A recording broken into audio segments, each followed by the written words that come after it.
ขอความนอบน้อมจงมีแด่องค์สมเด็จพระสัมมาสัมพุทธเจ้าพระองค์นั้น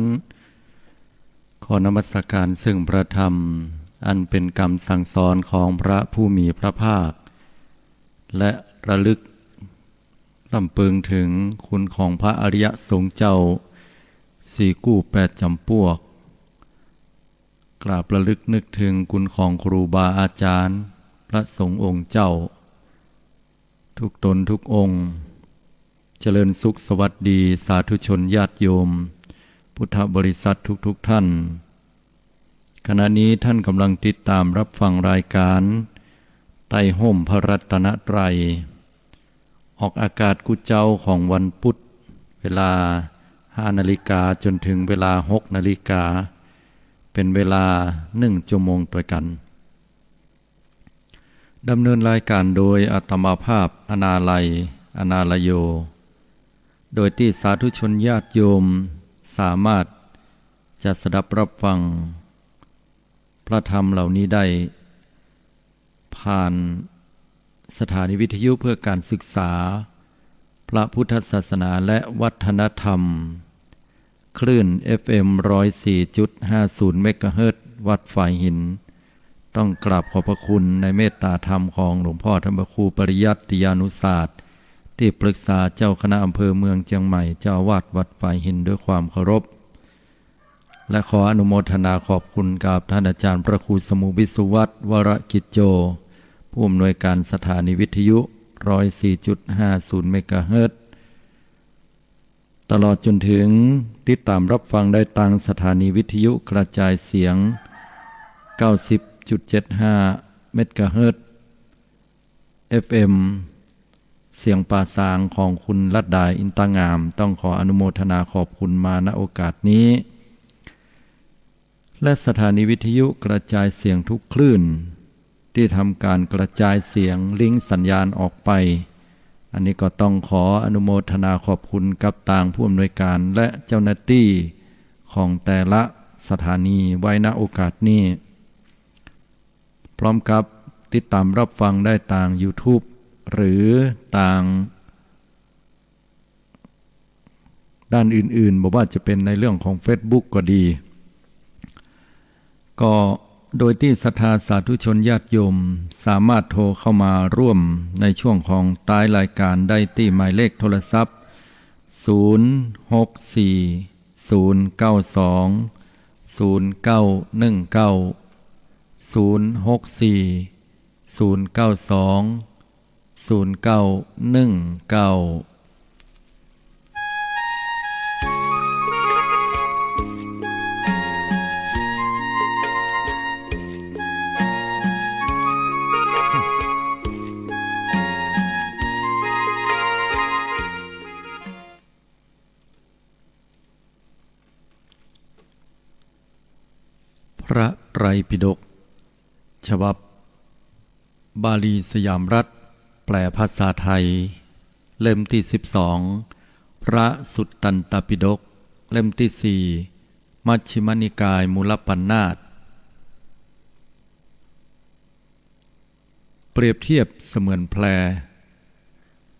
พระผู้มีพระภาคพุทธเจ้าก็ได้ตรัสแก่ภิกษุทั้งหลายบอกว่าดูก่อนภิกษุทั้งหลายเปรียบเหมือนบุรุษผู้เดินทางไกลปะห่วงน้ำใหญ่ฝั่งข้างนี้เป็นที่น่ารังเกียจมีภัยตั้งอยู่เฉพาะหน้าฝั่งตั้งหลายปุ้นเป็นฝั่งเกษมบ่มีภัยก่อนนั้นเนาะเรือหรือว่าสะพานสำหรับข้ามเพื่อจะไปสู่ฝั่งปุ้นบ่มีบุรุษนั้นก็พึงกึดอย่างอี้ว่าห่วงน้ำนี้ใหญ่แตะใหญ่ว่าฝั่งข้างนี้เป็นที่บ่ปลอดภัยน่ารังเกียจมีภัยตั้งอยู่เฉพาะหน้าฝั่งตั้งหลายปุ้นเป็นฝั่งเกษมบ่มีภัยก่อเรือหรือว่าสะพานข้ามเพื่อที่จะไปสู่ฝั่งตั้งหลายปุ้นย่อมบ่มีถ้าจะได้เหียเฮาก็จะเสาะหาหญ้าพ่องไม้พ่องกิ่งไม้พ่องแล้วก็ใบไม้มามัดกันเป็นเหือ และก็อาศัยเหือนั้นข้ามไป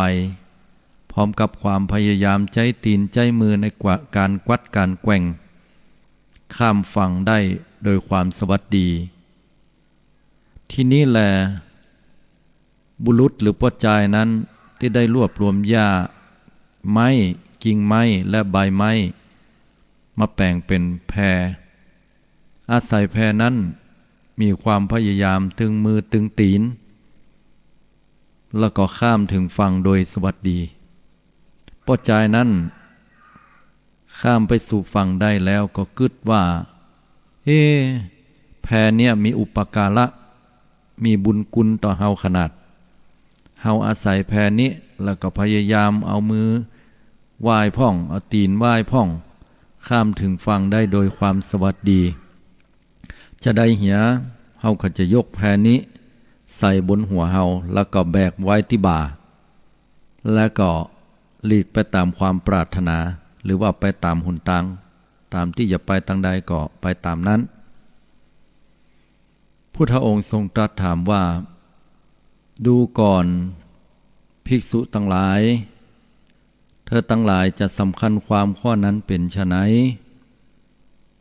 ปอจายคนนั้นยะอย่างอี้จะชื่อว่ายะถูกตามหน้าที่กับแพนั้นก่อทุกเจ้าทั้งหลายก็กราบทูลว่าข้อนั้นชื่อว่าปอจายคนนั้นยะบ่ถูกพระเจ้าค่ะพระผู้มีพระภาคก็ตรัสว่าดูก่อนภิกษุทั้งหลายก็ปอจายนั้นยะอย่างใดจึงจะชื่อว่าเป็นผู้ทำหน้าที่ในการจัดการแพนั้นในข้อนี้ปอจายนั้นข้ามไปสู่ฝั่งแล้วก็กึดใจว่าแพนี้มีอุปการะมีบุญคุณแก่เฮานักขนาดเฮาอาศัยแพนี้พยายามดูด้วยมือและก็ตีนของเฮาก็เลยข้ามฝั่งได้โดยสวัสดีจะใดจะนึ่งเหีย เฮาก็จะยกเอาแพเนี้ยขึ้นไว้บนหัวของเฮา พร้อมกับจะแบกไปหรือว่าเฮาจะพึงยกแพเนี้ยวางบนบกแล้วก็ขึ้นลอยไปในน้ำแล้วก็ไปตามเส้นทางที่ปรารถนาภิกษุทั้งหลายบุรุษนั้นกระทำอย่างเนี้ยจึงชื่อว่าทำตามถูกต้องตามหน้าที่นั่นก็คือเลือกที่จะเอาแพนั้นปล่อยไปตามน้ำเหี่ยและตัวเก่าก็ไปตามเส้นทางที่ต้องการดูก่อนภิกษุทั้งหลายเฮาแสดงธรรมมีอุปมาด้วยแพก็เพื่อต้องการสลัดออกบ่ใช่เพื่อต้องการยึดติดฉันนั้นแลภิกษุทั้งหลาย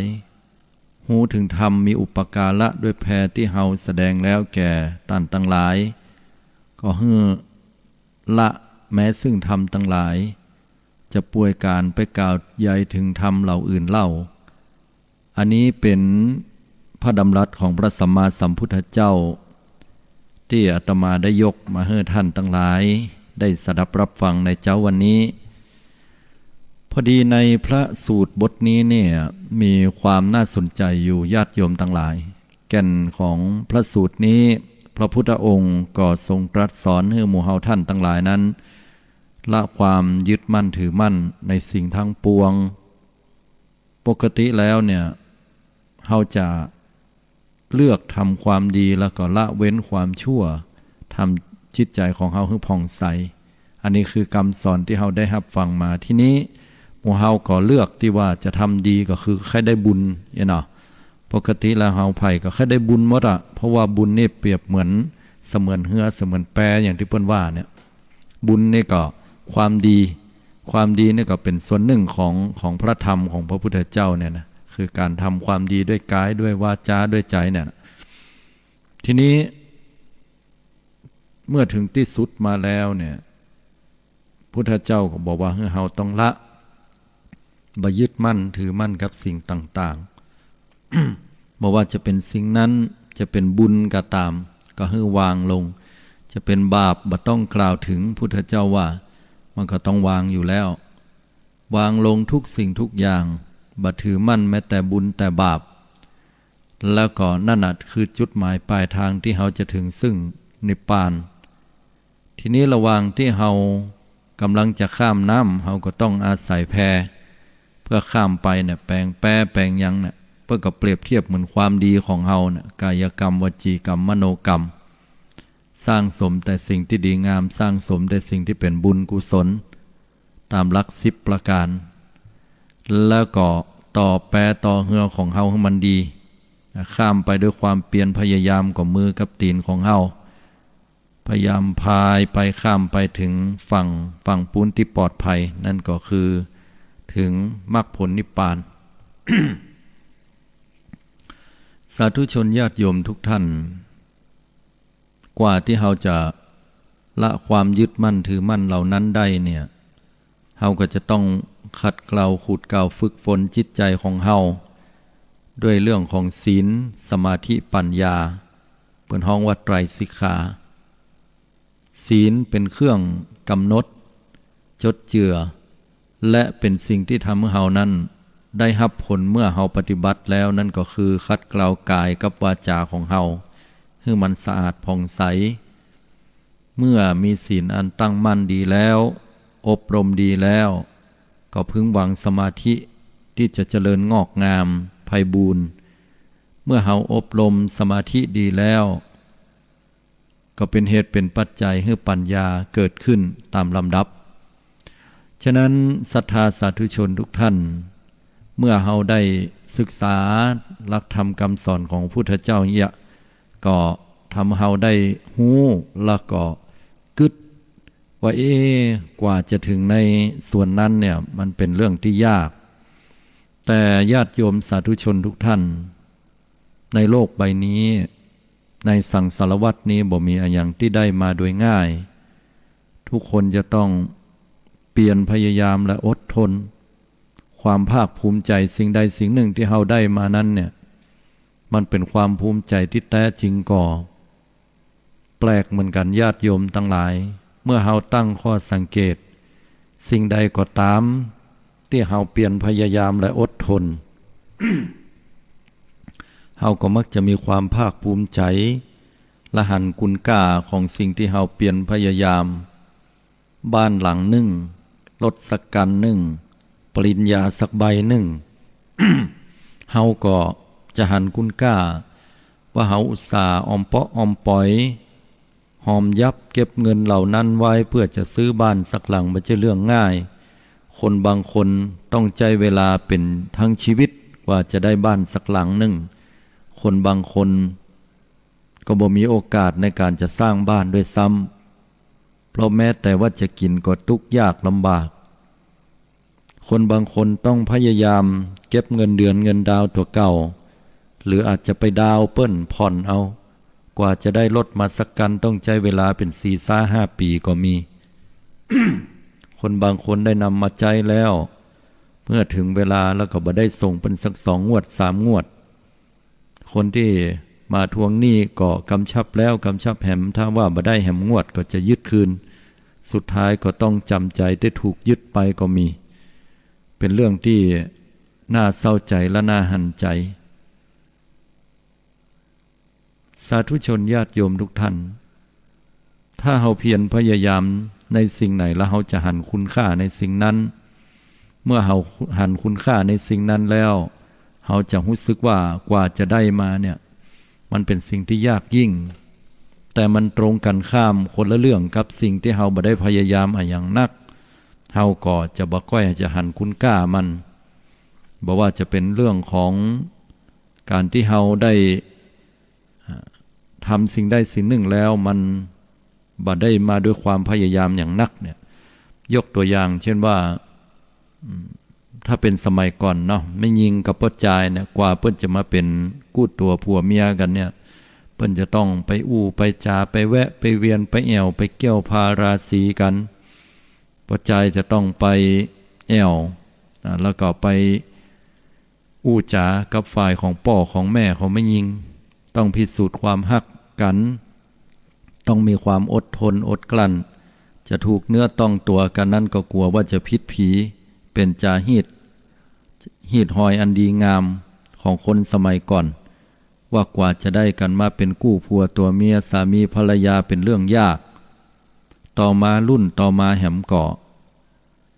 พระจายอยู่ฝ่ายหนึ่งไม่อยู่ไม่ยิงก็อยู่แหมฝั่งหนึ่งอยู่คนละตี้คนละบ้านกันคนละตำบลคนละอำเภอคนละจังหวัดก็เขียนจดหมายใส่ให้กัน7 วันไหนไปรษณีย์ก็มาถึงพอมาเปิดอ่านแล้วก็ยิ้มตัวนั่งยิ้มอยู่ขณะคนเดียวเหมือนกับว่าโอ้รอคอยมาเมินแล้วพออ่านแล้วก็เก็บใส่ซองไว้เมื่อถึงเวลาก็ยังเอาออกมาอ่านอยู่ในยามค่ำยามคืนเป็นกำลังใจเหมือนคนฮักได้อู้ให้กันกว่าจะได้แต่งการแต่งงานกันนั้นเปิ้นหันคุณค่า บ่ได้ละบ่ได้ขว้างกันไปง่ายๆมันต่างกันกับยุคสมัยบัดเดียวโทรศัพท์อู้กันเป็นเกิงคืนบ่รับบ่นอนแต่พอเวลามาเอากันแต่ก็อยู่ได้กันบ่กุ้มเหียนะจะละก็ละจะไปก็ไปเตะเอาคนใหม่แฮมเหมือนกับเป็นเสื้อผ้าที่ใส่แล้วพอมันเหม็นมันสาบก็เอาโจ่งซักเหียบ่ใส่ละอย่างเงี้ยมันบ่หันคุณค่าต่อกันและกันแม้แต่เงินก็เหมือนกันญาติโยมทั้งหลายสมมุติว่าเงินเนี่ยเฮาไปรับจ้างได้วันละ300 500เฮาจะจ่ายอย่างสัก20 บาทนี่เฮาต้องกึดแล้วกึดแหมโอ้ว่าเงินเนี่ยมันได้มาด้วยความยากลำบากเนาะเหนื่อยอิดเหือบ่ตกก็บ่ได้เงินเนี่ยมันเป็นเรื่องที่ยากกว่าจะได้สำหรับเฮาหันกุนก้าอาตมาจำได้ในตอนเป็นละอ่อนเนี่ยเฮาก็โฮบกินข้าวต้มขนมราคาบาทหนึ่งแม่ก็บอกว่ามันมีตังค์ก็โดยความไร้เดียงสาของเฮาก็ให้กินนั่นเนาะเพิ่นไปเอาขนมอย่างอื่นมาให้กินขนมจ๊อกเนี่ยเฮาก็บ่ค่อยอยากมันก็ขยากกินขนมเหมือนยุคสมัยบัดเดียวเข้าเซเว่นนี่เนาะแต่ก่อนมันบ่มีเซเว่นแต่เมื่อมีโอกาสที่เปิ้นได้ซื้อฮื้อเปิ้นก็ฮื้อเหมือนกันพอฮื้อแล้วเฮาก็กินด้วยความอร่อยลำแต่ก็เพราะว่าเปิ้นหันคุณค่าของเงินว่ามันได้มาด้วยความยากลำบากแต่ตรงกันข้ามญาติโยมทั้งหลายเงินส่วนไหนที่เฮาได้มาโดยง่ายแล้วเนี่ยเฮามักจะบ่ค่อยหันคุณค่าของมันอาตมาสังเกตคนที่ถูกหวยรางวัลที่1อย่างเงี้ยหรือว่าถูกหวยในรางวัลที่ค่อนข้างจะสูงอาตมาบ่แปลกใจเลยว่าจะได้พอถูกแล้วปุ๊บเนี่ยญาติโกโหติกามลุกไหนมาก็บ่ฮู้ในยามที่เฮาบ่มีหยังเนี่ยโอ้จะเข้าไปหาคนใดคนหนึ่งมันก็เป็นที่รังเกียจของสังคมนั้นถูกประณามหยามหมิ่นว่าเป็นคนที่ทุกข์ที่ยากเป็นคนที่บ่มีเงินคำกำกะเจาะหม้อเข้าบ้านมาเนี่ยมายืมตังค์ให้ผมกันนะเนี่ยบ่ายหน้าวายหน้าเข้าไปหาก็ยังถูกว่าทั้งที่เข้าไปแล้วจะมาบอกว่ามันพูกไปเอามือกันเนอไปช่วยกันเนอจะเอางานมาฮื้อแต่นะก็ยังตั้งข้อรังเกียจไว้ก่อนแต่พอถูกหวยแล้วเนี่ยโอ้ยกย่องยี่ฮื้อกับบัดเตื้อแล้วคนที่ถูกหวยนั้นปกติก็โดนกรรมว่ากรรมด่าการบ่ยอมรับจากสังคมก็ปอมันได้พอเวลาถูกหวยแล้วเปิ้นยกยอปอปั้นก็ชื่นใจมันก็เหมือนต้นไม้ต้นตอกที่ฝนตกใส่เวลาลิดใบลิดกิ่งตัดก้านมันบ่มีอย่างแล้วหรอพอได้น้ำได้อากาศดีมันก็ป่งขึ้นมาเนาะถึงใบถึงกิ่งถึงก้านบ่โดมันขึ้นมามันงามล้ำมันก็เหมือนจิตใจคนเฮาโดนกรรมว่ากรรมด่ากรรมแจ้งกรรมซบประมาทแต่พอเปิ้นชื่นเปิ้นชมขึ้นมาแล้วเฮาก็ฟูใจอันนี้จะว่าไปก็เป็นธรรมดาของเจ้าบ้านเหมือนกัน และคนปุถุชนทุกคนที่มีกิเลสทีนี้มาอู้ถึงประเด็นในเรื่องของเงินทองเนี่ยพอเวลาเฮาได้รับกรรมชื่นกรรมชมกรรมยกยอปอปั้นแล้วพอถูกหวยรางวัลที่1ใบหนึ่งก็ดี6 ล้านหรือหลายๆใบเนี่ยยิ่งเป็นหวยชุดถูกสัก6 ใบ10 ใบละปทโธธัมโมสังโฆถ้ายิ่งถูกนักเนี่ยญาติโกโหติกามาเลี้ยงก่อนอันดับแรกโดยที่ยังบ่มีการวางแผนไม่ได้มีการวางแผนว่าจะจ่ายเงินไปสักเท่าใดเลี้ยงก่อนนะลาบบางคนถูกรางวัลนี่ปิดหมู่บ้านเลยลาบกินกันเลยนะฮะก็เป็นสิทธิที่สามารถทำได้เพราะเงินของเปิ้นแต่เฮากำลังอู้กันถึงเรื่องของคุณค่าของเงินเนี่ยญาติโยมพอเวลาเฮาได้อย่างมาโดยง่ายๆนะเฮ เฮาจะบ่หันคุณค่ามันเฮากึดพ่องก่อญาติโยมสมมติว่าเฮาถูกรางวัลที่1แล้วเนี่ยเฮากึดก็ว่าโอ้เงินเนี่ยกว่าจะได้มานี่ยากแต่เนาะเฮาต้องลงทุนไปซื้อหวยเป็นบ่ฮู้กี่ใบน่ะบางเตื้อก็ซื้อหวยใต้ดินบางเตื้อก็ซื้อหวยรัฐบาลอย่างเงี้ยพอซื้อมาแล้วเนี่ยเงินที่เฮาหมดเสี่ยงไปก่อนหน้านี้มีไผจดไว้พ่องตั้งแต่แรกเริ่มเดิมทีที่เฮาเริ่มซื้อหวยงวดนั้นเฮาเสี่ยงบ่อีงวดนี้เฮาเสี่ยงบ่อันแล้วก็มาบวกจำนวนพอถูกหวยคิตเตอร์ที่ผ่านมาเนี่ยเฮามาคำนวณพอแล้วว่ามันกุ้มกันก่อถ้าไผยังบ่ได้ยะเตื้อก็เริ่มตั้งแต่งวดหน้าเป็นต้นไป แล้วเรามากึดพอเงินที่เฮาเสียไปกับได้มาเนี่ยมันต่างกันแต่สำหรับคนที่ถูกรางวัลที่1แน่นอนอย่างใดก็ต้องกุ้มกล้ากว่าแต่จะกุ้มบอกกุ้มเนี่ยญาติโยมพิจารณาให้ไปถึงในเรื่องของการดูแลปู่เสือและการใช้จ่ายเงินของเฮาเอามาคิดใจว่าเฮามาลาบเฮามากินเนี่ยเฮามาฮื้อคนนั้นก็จะเอาอย่างอันคนนี้ก็จะเอาอย่างอีมีหนี้มีสินจักแม่น้ำตั้ง5มาบ่ฮื้อเนอะก็บ่ได้หะเหมาะก็เดี๋ยวเขาจะว่าเฮาจิบ่เอาพี่บ่เอาน้องบ่เอาเพื่อนบ่เอาฝูงบ่มีหมู่กึดใจฮอดเฮาจนมันว่าดูถูกต่อเฮาแถมอย่างก็ใครเอาชนะใจคนอื่นก็เลยเป็นการฮื้อไปเลยอย่างเงี้ยเป็นต้นฮื้อไปเอาใจไปเปิ้นห้องพ่อเลี้ยงสำใจฟูใจลอยอ่ะมันก็จากนั้นก็ใหญ่อ่ะก็จ่ายอ่ะก็จ่ายติ๊กนะใจปั๊มใจสปอร์ตจ่ายไปบ่เป็นหยังกินกันไปคนห้องเพลงก็เชียร์อวยเพลงไปติ๊กกันเนี่ยเชียร์เจ้าภาพจงเจริญไปติ๊กกระแล่งกันนะเนาะเมาแล้วเนี่ยไหนก็ไหนละแค่ได้บ้านสักหลังแปลงบ้านศาลาเท่าใดเมาหมดเลยเอาศาลาว่าบะอั้นศาลาก็ว่าไปตามราคากำไรนักหน่อยอันนี้มันถูกหวย ซื้อรถแห่การ1บ่ต้องไปผ่อนมันนะเสียดายตังค์สดไปเลยมันจะอย่างอาทิสดมันจะว่าบ่เสียดายสตังค์หรือเสียดายสตังค์อย่างใดขอมันได้มาสดแล้วมันมาจอดเนี่ยกลางขวงบ้านหั่นไผมาถามโอ้รถใหม่ได้ซื้อเท่าใดแนวผ่อนก็ว่าสดก็บ่นะแล้วก็ต้องการจะให้คนเนี่ยยกย่องเราคนเฮามันก็อยู่ในสังคมเนี่ยเรื่องหน้าตาเป็นเรื่องที่สำคัญนะญาติโยมชื่อเสียงเป็นเรื่องสำคัญคนเฮาจะให้คนอื่นได้ยกย่องเนี่ยพยายามที่จะอยู่เหนือหรือว่าสูงกว่าคนอื่นอย่างน้อยก็ทัดเทียมผู้อื่นบ่ให้ที่จะได้ด้อยหน้าด้อยตากว่าคนอื่นเขาไอ้เรื่องของการเสียหน้าเสียตาเสียชื่อเสียเสียงเป็นเรื่องใหญ่นะสำหรับสังคมเนี่ยก็เมื่อเป็นอย่างนี้แล้วมนุษย์ก็ถึงเป็นอย่างแบบนี้ไงญาติโยมก็กินอยู่กันไปในที่สุดเงินก็อ่อยลงสุดท้ายพอเงินอ่อยเนี่ยมันไม่ได้อ่อยธรรมดาเปื้อนมิตรแก้วสหายคำก็อ่อยไปด้วยเสร็จแล้วญาติโกโหติกาพี่น้องพวกพี่น้องวงศาตั้งหลายเนี่ยมันก็ค่อยๆหายไปทีละน้อยก็เข้าสู่ภาวะปกติสูงสุดเหมือนบอกไฟขึ้นก็ลงสู่สามัญเหมือนปกติไปหาไอ้แก้วไอ้มีไอ้มาก็ห้องว่าได้บ่นะห้องเฮากลายเป็นไอ้คำไปเห็นเนาะสุมาเตอร์อันไปตกสะพายชื่อนี่สมมุติเนอะนะไอ้คำนี่ไปไหนบ่โอ้แต่ก่อนอยู่ห้องหาพ่อเลี้ยงคิงมีตังค์มั้ยเลี้ยงเหล้าหาเหรอห้ามมีตังค์เมียหาติดกระเป๋ามานี่20 บาทบ่มานี่คิงมานั่งนี่ห้องเป็นไอ้คำแต่ก่อนห้องพ่อเลี้ยงเหรอมันต่างกันนะมันแท้ก็ญาติโยมสัจธรรมข้อนี้มันเป็นเครื่องบ่งบอกว่าเมื่อเงินที่เฮาได้มาด้วยความที่เฮาบ่ได้เสียเหือเฮาจะบ่มีความเฮาจะบ่หันคุณค่าของมันมันเป็นอย่างนั้นแต่ฉะนั้นศรัทธาญาติโยมเฮาท่านทั้งหลายอาตมากำลังจะบ่งบอกในเรื่องของหลักธรรมคำสอนว่าทุกสิ่งทุกอย่างมันเป็นอนิจจังมันเป็นสิ่งที่เฮาบ่ควรจะไปยึดมั่นถือมั่นกับสิ่งต่างๆเหล่านั้นคำว่าบ่ยึดมั่นถือมั่นก็คือว่า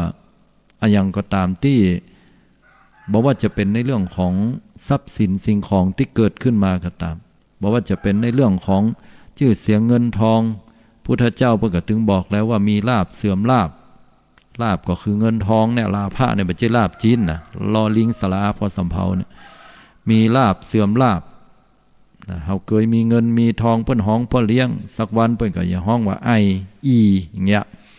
ถ้าขึ้นชื่อว่าไอกับอีเมื่อใดเนี่ยมันเจ็บใจได้ถ้าเปิ้นห้องโอ้พ่อเลี้ยงแม่เลี้ยงเนี่ยมันอย่ามาฟูใจเนาะเป็นการยกย่องก็มีลาภก็เสื่อมลาภมียศเสื่อมยศแต่ก่อนเนี่ยโอ้ยศถาบรรดาศักดิ์ดีเปิ้นเป็นแผ่วปุ้นถึงระดับนายอำเภอเป็นแผ่วปลัดปุ้นเป็นแผ่วหมอเป็นแผ่วพยาบาลเป็นนั่นเป็นนี่เป็นอบตเป็นเทศบาลเป็นสทสสคเป็นสภาอย่างจะเป็นเป็นครูบาอาจารย์เป็นนั่นเป็นนี่ถึงเวลามาแล้วพบมดวาระก็เหมือนมดในอำนาจตำแหน่งเกษียณอายุราชการออกมาก็ยังดีอยู่ที่เปิ้นยกย่องแต่ก็มดตามหน้าที่ตามเวลานั้นเหี่ยแล้วก็เป็นสามัญชนคนธรรมดาที่อยู่กันทั่วๆไปเหลือแต่ว่าคุณความดีหรือสิ่งที่บดีที่ระหว่างที่อยู่ในตำแหน่งนั้นน่ะจะทำมาอย่างไว้พ่องให้คนได้ยกย่องเงี้ยนี่เป็นต้นมียศก็ต้องเสื่อมยศคืนหัวโขนให้ธรรมชาติไปให้กลับบ้านกลับเมืองไปให้กับสิ่งที่เขาสมมุติยกยอปอปั้นให้เฮามันก็บ่เที่ยงแต่แน่นอนก็สลัดคืนพุทธเจ้าใช้คำว่าสลัดคืนก็คือคืนสู่ธรรมชาติให้กับโลกของเฮาจะไปหลงตัวเก่านักในยามขึ้นสูง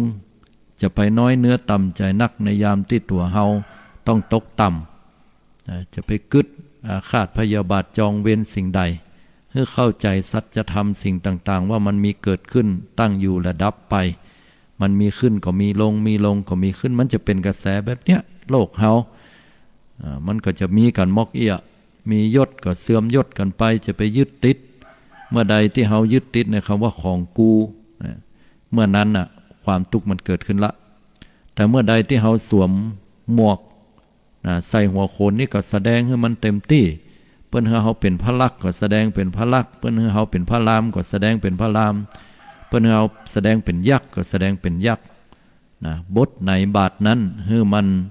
แตกตีบทแตกทำให้มันดีที่สุดบทบาทของผู้นำบทบาทของผู้ตามบทบาทของลูกน้องบทบาทของเจ้านายบทบาทของเลขาเนี่ยอย่างใดที่มันจะถูกจะทองจะดีจะงามจะเหมาะจะกวนก็เนี่ยไป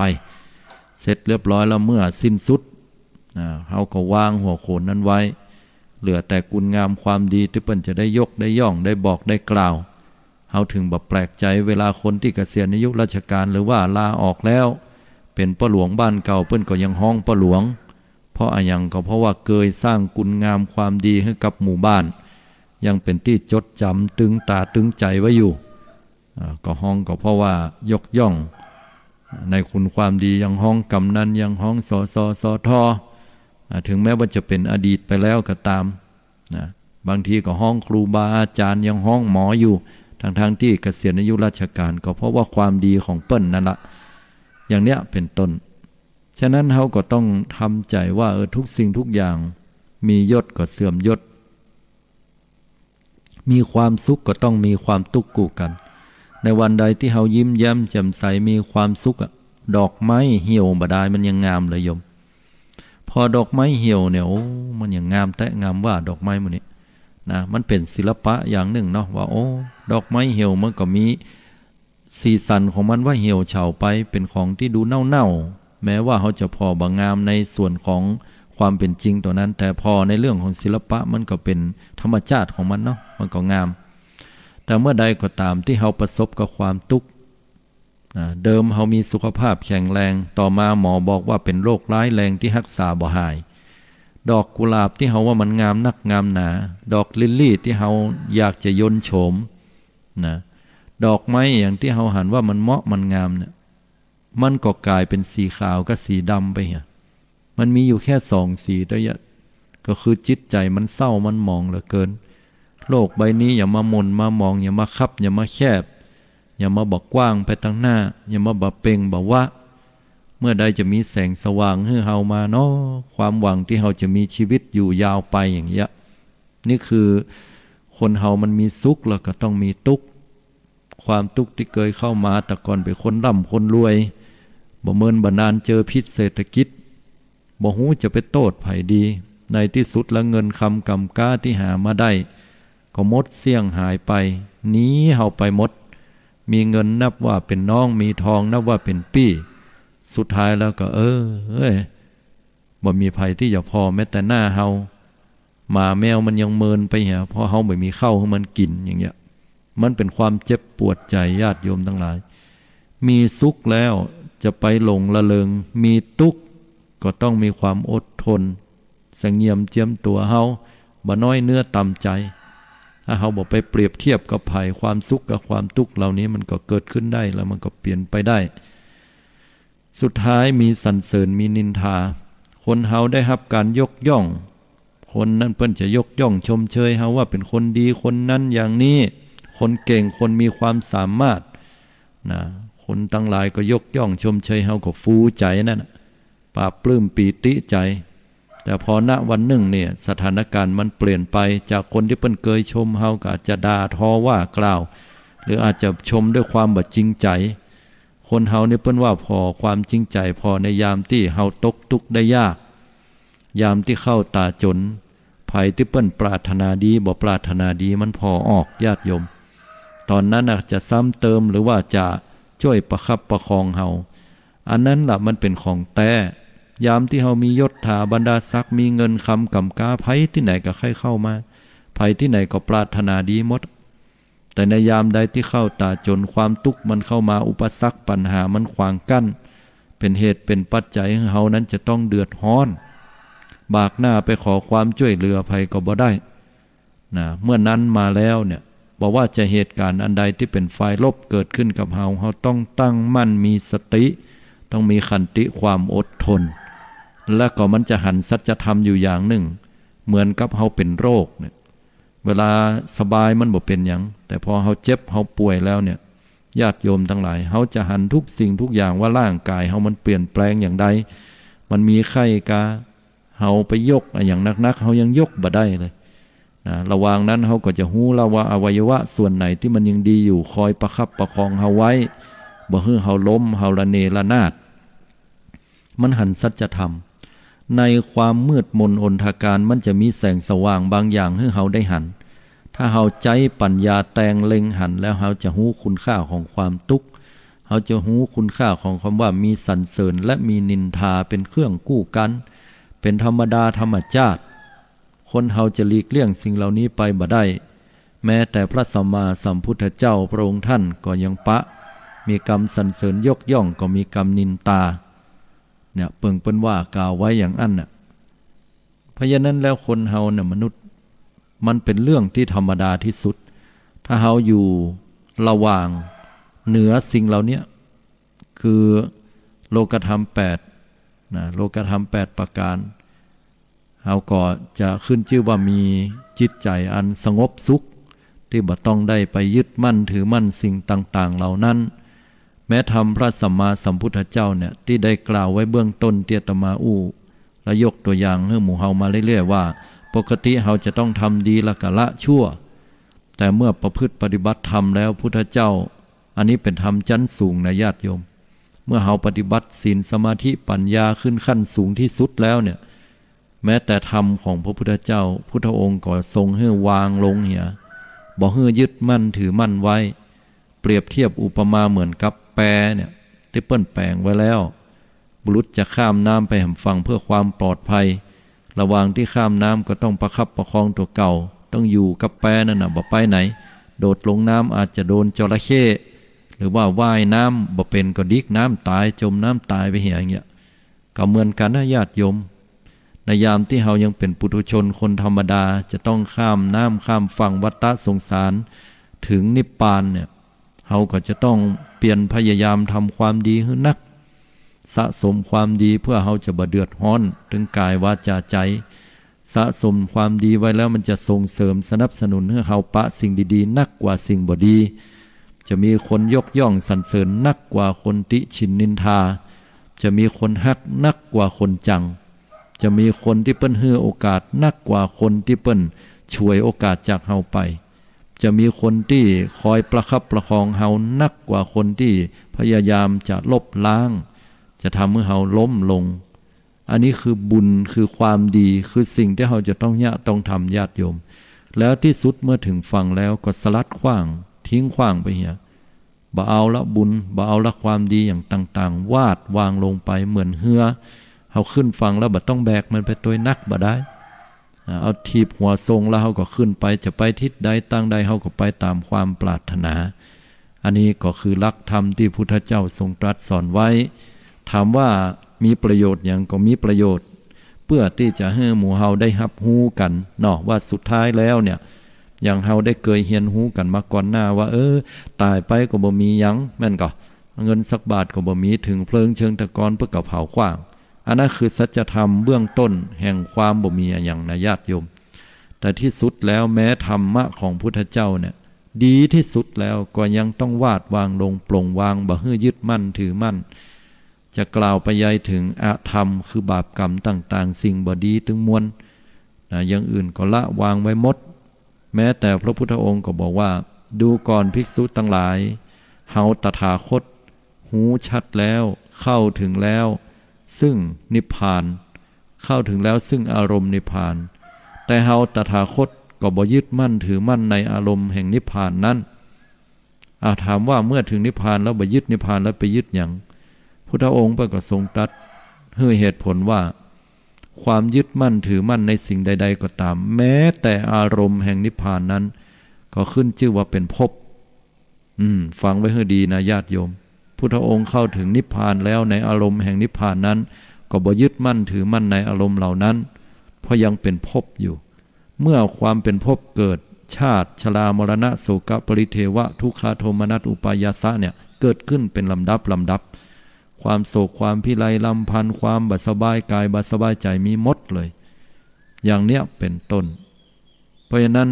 สาธุชนญาติโยมทุกท่านเฮาท่านทั้งหลายยังเป็นปุถุชนคนธรรมดาเพียรพยายามทำความดีไว้ให้นักเอาความดีเหล่านี้มันจะสะสมสั่งสมย่าให้เฮานะเป็นเหตุเป็นปัจจัยทำให้เฮามีความสุขบานหวานใจอย่างก็สมมุ่งมาตรปรารถนาโดยที่เฮาบ่ต้องไปอ้อนวอนขอเทพอินตาพรหมยมราชตั้งใดแต่ความดีของเฮานี่แหละจะเป็นของเที่ยงแท้แน่นอนโดยติดตามลามเฮาไปจนกระทั่งถึงฝั่งนิพพานเมื่อนั้นเฮาก็ละวางความดีเหล่านั้นละวางบุญละวางทุกสิ่งทุกอย่างอย่ากล่าวไปยัยถึงบาปอกุศลอันนี้ยิ่งต้องวางตั้งแต่ต้นๆเลยวางได้นักเท่าใดก็ดีเท่าอันแก่ตนแก่ตัวเพราะว่าทุกๆวันเนี้ยมนุษย์คนเฮาขึ้นอยู่กับแรงดันของกรรมทำดีเฮาก็ได้ดีทำบ่ดีเฮาก็ได้บ่ดีแต่บ่ใช่ว่าทำดีในวันนี้มันจะหันผลทันตาทันทีทันใดมานั่งรอพอความดีมันบ่ใช่อย่างนั้นนะเฮาก็ต้องอาศัยระยะเวลาและความอดทนเหมือนเฮาปลูกผักคะน้าผักกาด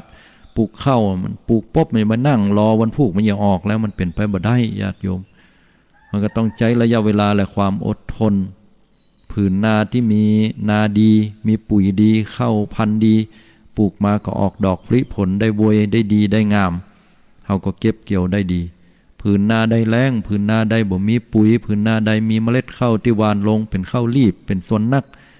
ผลผลิตพิชะข้าวกาก็ได้บ่ดีก็เหมือนกับคุณงามความดีที่เฮาทำเนี่ยญาติโยมถ้าตั้งใจทำด้วยคุณงามความดีบ่ย่อท้อต่ออุปสรรคต่อกรรมว่ากรรมด่ากรรมแจ้งต่อกรรมอิจฉาริษยาของคน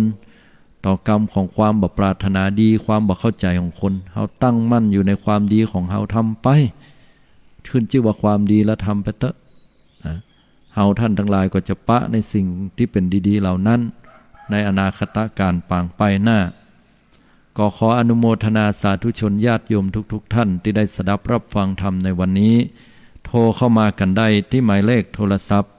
064-092-0919 โทรเข้ามากันได้เน้อเจริญปอนญาติโยมฟังอยู่ตั้งใดพ่องเขาฝึกการปลงวางเนาะแม้ว่าเขาจะไม่ได้ปลงวางถึงขนาดนั้นอย่างน้อยที่สุดก็ขอเขาตายก่อนตายก่อนตายก็คือใจของเขาเนี่ยเมื่อมันตายไปก่อนที่เขาจะตายแต่ก็คือตายจากความโลภความโกรธความหลง จะไปยึดมั่นถือมั่นมันล้ำเสียใจได้จะไปเสียใจเมินผิดหวังได้จะไปจมอยู่กับความผิดหวัง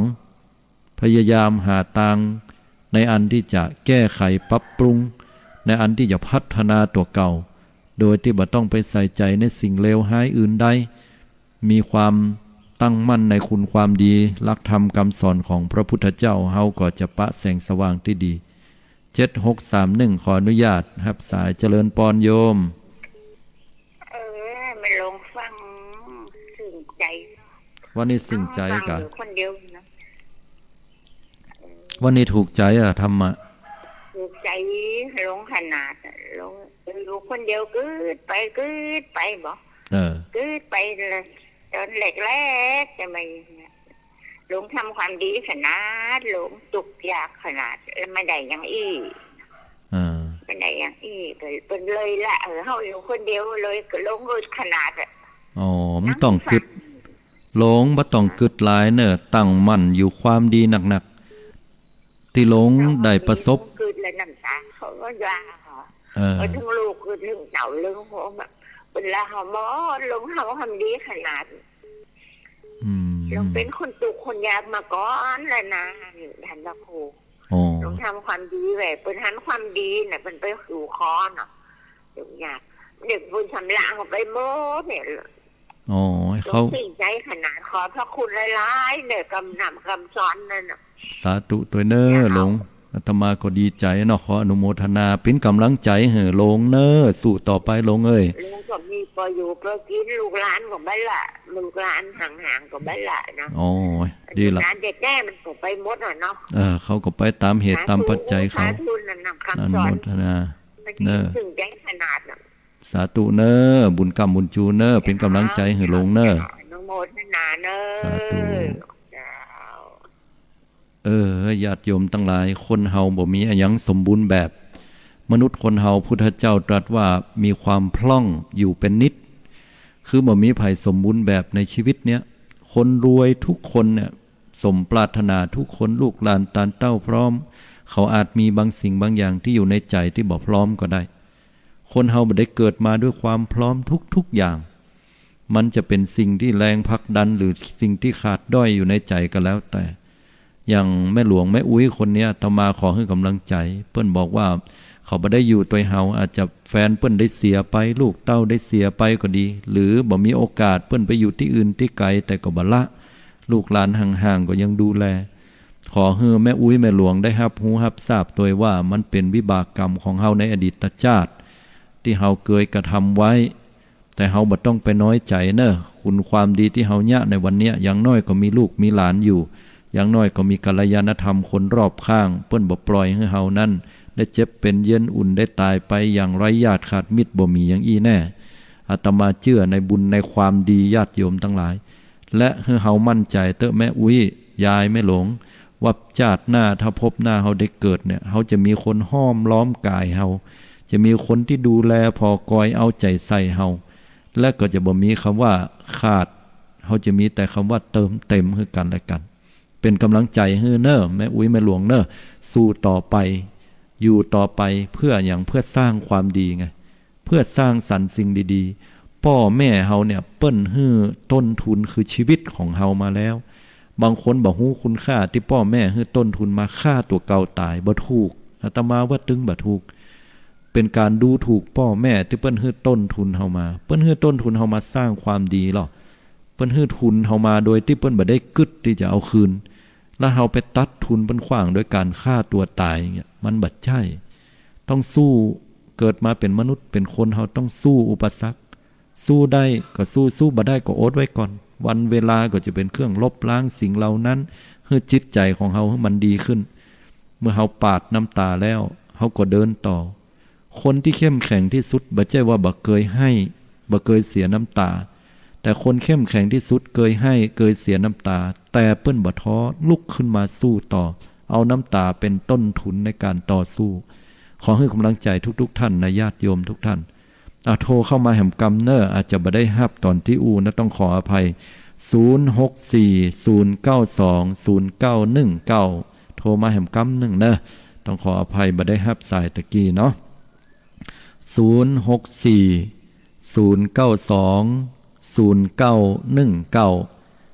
มาตักมาตายโทรมาจากที่ไหนฟังน้ำฟังธรรมเป็นใดก็เพื่อเป็นกำลังใจในการจัดนะ3040ขออนุญาตรับสายเจริญปอนโยมมาตรการตุลุงเจ้าฟังละม่วนตุลุงฟังละม่วนเนาะเจ้า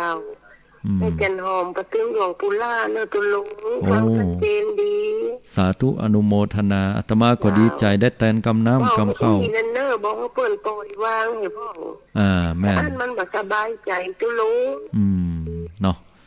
มันเฮากับปุงก็วางกันตุลุงสอนนี่นะเป็นกติเตือนใจตุลุงม่วนดีตุลุงเจ้าสาธุก็เป็นธรรมของพุทธเจ้าเนาะสาธุเนอบุญกรรมบุญจูเนออนุโมทนาเนาะก็เป็นธรรมของพระพุทธเจ้าเนาะอาตมาเองบ่มีความดีหยังก็พุทธองค์เพิ่นแสดงธรรมเทศมาอันก็เฮาฟังแล้วก็อนุโมทนาอาตมาก็ทำหน้าที่ในสงฆ์สาวกพุทธเจ้าแห่งตนหนึ่งนะที่จะผลักดันธรรมของพุทธเจ้าถึงญาติถึงโยมเนาะ7587เจริญปอนโยมเจ้าไว้ตาเจ้าปะน้อยกัดนัดดอนเลยเจ้าเจริญปอนบุญกรรมบุญจูปะน้อยปิ้นได้พองวางนี้อันเกี่ยวกับเรื่องของเศรษฐกิจขายของได้ดีพองกาเจ้ามันก็ตะเกพองอลุงอลุยก็อยู่กันได้นะเจ้าเนาะจะได้ก็อวยพรให้กำลังใจพี่น้องบันดอนแล้วก็หมู่เฮาทุกคนฝ่าวิกฤตไปได้ไปท้อใจกันเน้อไม่ต้องท้อใจขอให้กำลังใจทุกคนสู่กันต่อไปว่าปัญหาอุปสรรคนักหมกใดอาจจะเงินคำกำก้าของกบแป้งยังกบแป้งแต่ขอให้สู่เน้อวางแผนชีวิตให้ดีประคับประคองตัวเก่าให้กำลังใจกันเน้อเจ้าสาธุเจยายฟังตะกี้เรื่องหุยเนาะเจ้ายายก็ขอตื่นสติหน่อยหุยเนี่ยตีใบหุยเนี่ยคือปิ่นพอลังใบเนาะเจ้าเพิ่นว่า1เพิ่นก็บอกเนาะว่า1ล้านชุดเนี่ยเพิ่นจะจ่ายเฮาแค่48ล้าน1ล้านชุดเนี่ย1ล้านใบในชุด1มี1ล้านใบเนี่ยเฮาซื้อสมมุติว่าใบ80เขาก็ได้สิ่ง80ล้านแต่หมดที่ใบผิวใบเนี่ยนะใบเสกเป็นน่ะนะหมดถูกรางวัลแต่จะได้เงินคืนอยู่48ล้านพูดตื่นไป32ล้านหาซื้อใบ80นี่นะคือใจมันดีเนาะซื้อก็ซื้อน้อยๆไม่ซื้อหนักๆไม่ซื้อหนักกันเลยเจ้าดีสาธุเป็นความหู้ใหม่อาตมาก็หู้แล้วดีขนาดเลยเจ้าปิ่นพอเด้อรางวัลมันมีมาแต่ได้แล้วคนบอกถือว่ารางวัลนั้นจะได้ตอน1ชุด1ล้านไปจะได้เงินคืน18ล้านเอาผู้ซื้อ32ล้านค่าเฮาซื้อใบละ100สิ่งซื้อได้สิ่ง100ล้านใช่เจ้าตะอีนะเจ้าเจริญพรอยู่ดีมีสุขเน้อบุญกรรมบุญจูเนาะอันนี้ก็พี่น้องคณะศรัทธาบันดอนเนาะศรัทธาญาติโยมทั้งหลายก็เป็นพี่น้องศรัทธาตั้งป่าสร้างเฮาตั้งตำบลแม่แรงเตี้ยตมาอยู่นี้โควิดจางๆแล้วก็มาแอวเนอะพี่น้องศรัทธาต่างบ้านต่างจองอันนี้ก็กระตุ้นเศรษฐกิจช่วยเหลือกันเนาะคือกำลังใจซึ่งกันและกันมาแอวตั้งตำบลแม่แรงหมู่เฮาคือกำลังใจซึ่งกันและกันมาจับมาจ่ายตะกี้ก็พี่น้องบ้านดอนโทรเข้ามาก็มาแอวมาแวะได้แต่ก่อนเพิ่นก็มีงานแต่งสีอวดลายผ้าฝ้ายดอนหลวงบัดเดียวก็จะจัดก่อเนื่องจากสถานการณ์โควิดเนาะน้องเงือกก็เหมือนกันที่อื่นที่ไกลมีทุกที่นะฮะบัดจำเป็นเฉพาะที่นี่เหมือนกันก็ซบเซาไปอย่างใดก็ให้กำลังใจซึ่งกันและกันเนาะไทยช่วยไทยเนอะพี่น้องศรัทธาญาติโยมเพิ่นก็เอาความรู้เรื่องหวยมาอู้เฮาฟังนะว่าเป็นอย่างใดจะซื้อก็ซื้อได้ซื้อน้อยๆนะอันนี้ก็เป็นอย่างนี่คือความรู้ก็ต้องอนุโมทนาตัวเนาะ4724ขออนุญาตรับสายเนอะมันก็เจริญปอนโยมการเจ้าไม่ฟังอยู่นะเจ้าขอโทษตัวเอาเข้าใกล้ๆน้อยเหรอชื่ออย่างก็ชื่อสุแก้วเจ้าโทรมาจากที่ไหนโพธารามเจ้าโพธารามเนาะฟังธรรมะวันนี้เป็นอย่างไรมันดีหมดนะเจ้าดีหมดเลยบ่มีบ่ดีเนาะเขาต้องเอาธรรมะนี่เข้าโครงใจเขาแม่นอย่างแม่อุ้ยเนี่ยดูเนาะใช่ คนทุกคนบ่มีไผสมบูรณ์แบบเนาะอินดูเปิ้นเหมือนกันเจ้าเหมือนเดียวกันชีวิตเราต้องอยู่คนเดียวเพราะว่าเปิ้นไปกันหมดแล้วเนาะแม่นเจ้าประเด็นถึงวันนี้เนี่ยก็อีนะอยู่2คนไม่ลูกเนาะดีเปิ้นบ่ต้องบอกเปิ้นบ่ต้องคิดหนักละเพราะเฮาเฒ่าแล้วปลงวางเนาะอย่างพุทธเจ้าเพิ่นว่าปลงไปยาวเนาะขนาดเลยแม่นละปลงนะถ้าเฮาบ่ปลงนะมันก็จะหนักไปใช่ยาวแต่กะเพราะคนเฮามันเป็นทุกข์เพราะกรรมกึศเนาะ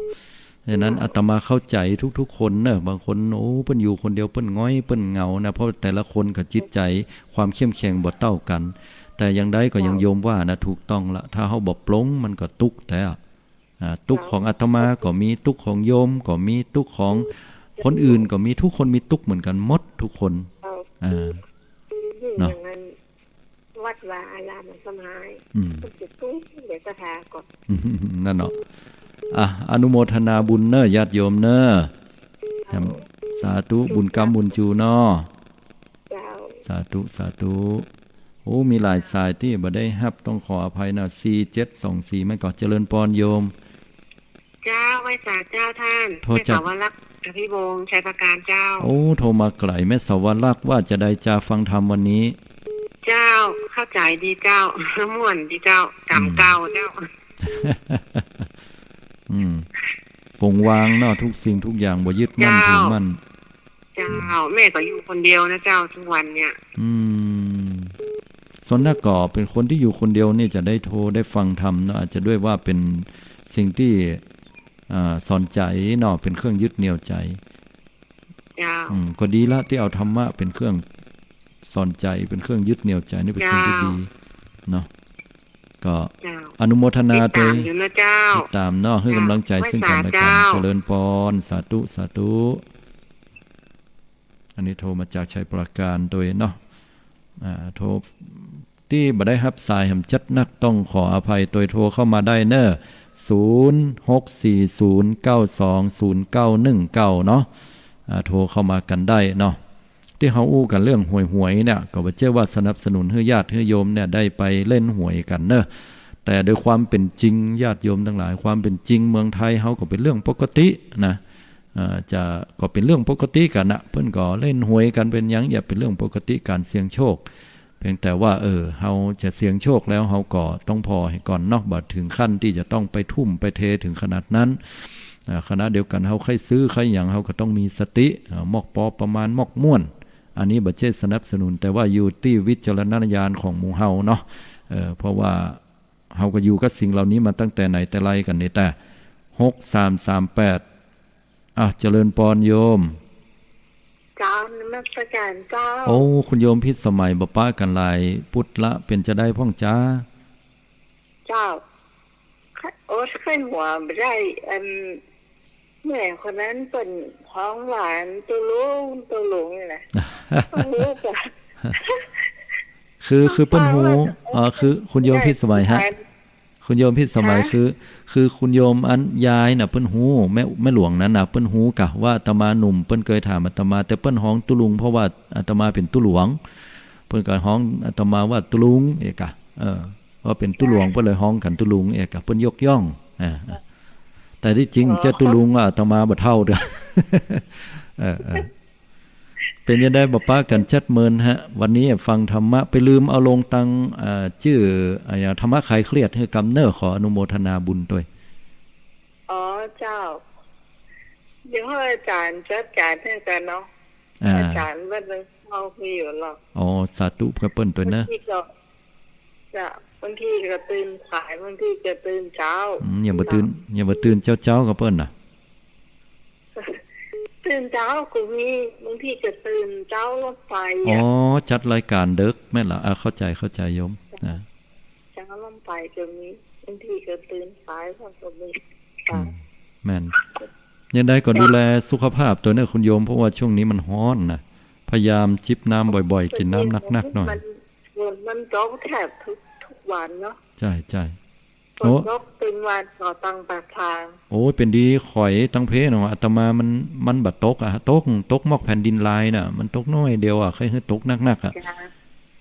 แต่ตั้งเพตกตึงวันโอ้เป็นดีข่อยบ่น่ะเทวดาเอาฝุ่นไปปุ้นนักล้ำไผได้อ่ะ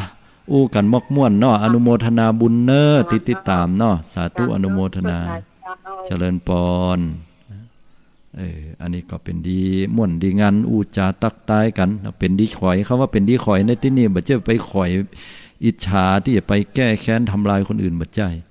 นะข่อยในที่นี้ก็ข่อยที่เปิ้นได้ความดีทำความดีกันอ๋อเปิ้นได้อันได้อีเนาะก็ตักตายกันมอกม่วนเนาะ